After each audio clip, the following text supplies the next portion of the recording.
كذلك المبتدع Bidətçi birini azğınlıq zülmətləri içində çaşqın görsən, ona rəhm et, yumşaq davran və onu haqqa yönəltməyə çalış. وتترفق به وتحرص على هدايته Həmçinin Allaha səni bu azğınlıqdan qoruduğu üçün şükür et və de, Allaha həmd olsun ki, məni onun düşdüyü vəziyyətdən salamat saxladı.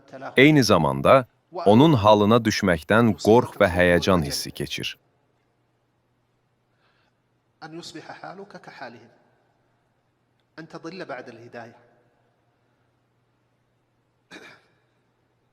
أن تنحرف بعد أن كنت على الصراط المستقيم.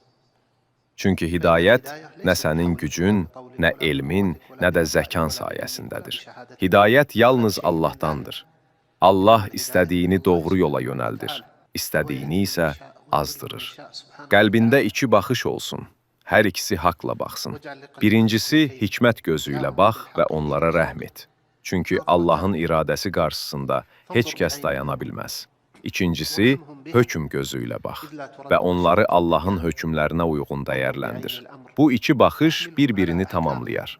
Gözlərini Rəhmanın qorxusundan ağlayan iki çeşmə et. Əgər Rəbbin istəsəydi, sən də onlar kimi olardın.